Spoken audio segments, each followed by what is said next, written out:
ಹೊಲ್ತಕ್ಕೆ ಹೋಗ್ಬಿಟ್ಟು ಹಸ್ಕೊಳ್ ಕಟ್ಟಾಕ್ಬಿಟ್ಟು ಬರ್ತೀನಿ. ಹೋಗಿದ್ ಬರಾಗಿ.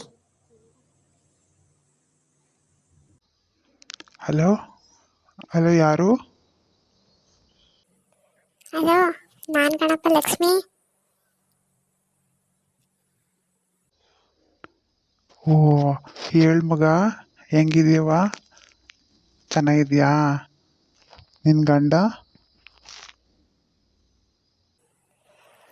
ನಾನು ಚೆನ್ನಾಗಿದ್ದೀನಿ. ನೀವು? ನಾನು ನಿಮಗೆ ಒಂದು ಖುಷಿ ವಿಷಯ ಹೇಳಕ್ಕೆ ಫೋನ್ ಮಾಡಿದೆ ಕಣಪ್ಪ. ಏನು ಮಗ ಅದು ಅಂತ ಖುಷಿ ವಿಷಯ? ಅದೇನು ಹೇಳ್ಬಿಡು, ಬೇಗ ಬೇಗ ಲೇಟ್ ಮಾಡಬೇಡ. ನೀನೀಗ ತಾತ ಆಗ್ತಿದ್ದಿ ಕಣಪ್ಪ. ಓ, ಸರಿ ಆಯಿತು. ಹಂಗಾರೆ ಮೊಮ್ಮಗನೂ ಮೊಮ್ಮಗಳು ಬತ್ತಾವಳೆ ನನಗೆ. ಸರಿ ಸರಿ ಕಣವ, ಬರ್ತೀನಿರು. ನಿಮ್ಮ ಚಿಕ್ಕವನ್ನ ಕರ್ಕೊಂಡು ಅಲ್ಲಿಗೆ ಬರ್ತೀನಿ. ಸರಿ ಕಣಪ್ಪ, ಆಯಿತು, ಇಡ್ತೀನಿ ನಾನು. ಯಾಕ್ರಿ ಫೋನ್ ಮಾಡಿದ್ಲು? ಏನಂತ ಇದೇನೋ ಮಗ ಅನ್ತಿದ್ರಲ್ಲ? ಈ ಬಸ್ರಿ ಅಂತ ಕಂಡ್ಲೆ, ಬಸ್ರಿಯೇ ಅದನ್ನ ಹೇಳಕ್ಕೆ ಫೋನ್ ಮಾಡಿದ್ಲು ಪಾಪ. ಓ ಸರಿ, ನಡ್ರಿ ನೋಡ್ಕೊಬರದ ಹೋಗಿ. ಈ ವಿಷಯ ಹೇಳಿದ್ರು ಬರ್ನಿಲ್ಲ ಅಂತ ಅನ್ಕೊಂಡ್ರೆ ಅವಳು ಗಂಡ ಹೋಗಿದ್ದು ಬಂದ್ಬಿಡದ. ನೀವು ಹೊಸಗಳು ಕಟ್ಟಾಕ್ಬಿಟ್ಟು ಬಂದ್ಬಿಡಿ ಹೋದ್ನಂತೆಯ. ಸರಿ ಆಯಿತು, ರೆಡಿಯಾಗು, ಹೋಗಿದ್ದು ಬರದ. ಇವಳು ಬೇರೆ ಬಸ್ರಿ ಆದ್ಲಾ, ಇನ್ನು ಹೋಗಿತ್ತು ನನ್ನ ತಿಥಿ. ಇವಳು ಮಗಿಂದ ಎಲ್ಲ ಸೇವೆ ಮಾಡೋಕ್ಕೆ ಕರ್ಮ ನನಗೆ. ಯಾಕಾದ್ರೂ ಇವಾಗ ಏನು ಓದೇ ಮಾಡ್ಕೊಂಡೋ ನಾನು. ಥು, ಏನಪ್ಪ ಇವಳ ಜೀವನ ಎಲ್ಲ ಥರದಲ್ಲೂ ಚೆನ್ನಾಗಾಯ್ತು, ಇನ್ನೇನಿದೆ ಇವಳು ಕಷ್ಟಕ್ಕೆ ಅನ್ಕೊಂಡ್ರಾ?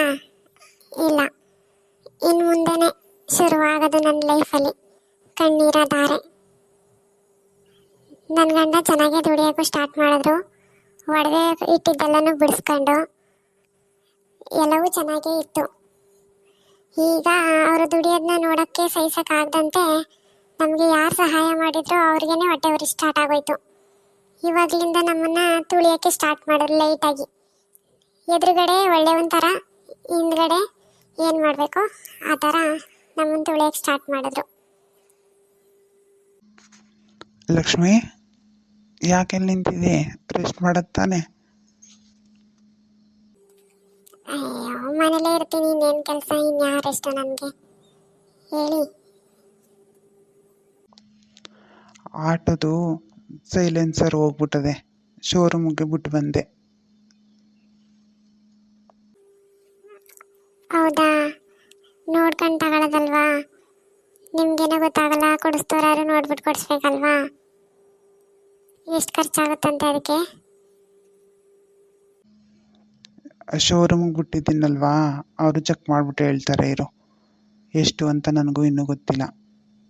ಅದು ಬರೋ ತನಕ ಯಾವುದು ಬಾಡಿಗೆ ಹೊಡೆಯೋಕ್ಕಾಯ್ಕಿಲ್ಲ. ಓ, ಎಷ್ಟು ದಿನ ಆದದ ಏನೋ ಗೊತ್ತಿಲ್ವಲ್ರಿ. ಅಪ್ಪ ಅಮ್ಮನಿಗೆ ಫೋನ್ ಮಾಡಿದ್ದೆ, ಬರ್ತೀವಿ ಅಂತ ಅಂದವ್ರೆ.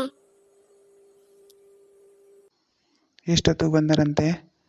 ಚಿಕನ್ ಏನಾದ್ರು ತಗೊಂಬರೋಣ? ಅಪರೂಪದಂಗೆ ಬರ್ತಾವ್ರಲ್ಲ. ಅವ್ರು ಬರೋಕ್ಕೆ ಸಂಡೆ ಆಯ್ತದೆ. ಆಯ್ತು, ತಗೊಬನ್ನಿ, ಚಿಕನ್ ತನ್ನಿ. ಸರಿ, ನಾನು ಆ ಶೋರೂಮ್ ಹತ್ರ ಹೋಗಿ ಏನಾಯಿತು ಆಟೋದು ಅಂತ ನೋಡ್ಕೊಬತ್ತೀನಿ. ಸಂಜೆಗೆ ತಗೊಬತ್ತೀನಿ, ನೀನೇನು ಬೇಕೋ ರೆಡಿ ಮಾಡ್ಕೊ. ಸರಿ ಆಯಿತು, ಹುಷಾರು. ಈ ಸ್ಟೋರಿ ನನ್ನ ಸ್ವಂತದ್ದು. ನನ್ನ ಜೀವನದಲ್ಲಿ ಏನೇನು ನಡೀತು ಎಲ್ಲ ನಿಜವಾಗಿ ನಾನು ಸ್ಟೋರಿನ ಮಾಡ್ತಾ ಇದ್ದೀನಿ. ನನ್ನ ವಿಡಿಯೋಸ್ ನಿಮ್ಗೆ ಇಷ್ಟ ಆದಲ್ಲಿ ಒಂದು ಲೈಕ್ನ ಮಾಡಿ, ಸಬ್ಸ್ಕ್ರೈಬ್ ಮಾಡಿ. ನಿಮ್ಮ ಸಪೋರ್ಟು ನನಗೆ ತುಂಬಾ ಮುಖ್ಯ. ನಾನು ತುಂಬ ಕಷ್ಟದಲ್ಲಿದ್ದೀನಿ. ನನ್ನ ಚಾನಲ್ನ ಸಪೋರ್ಟ್ ಮಾಡೋದ್ರ ಮುಖಾಂತರ ನನಗೆ ಸಹಾಯ ಮಾಡಿ.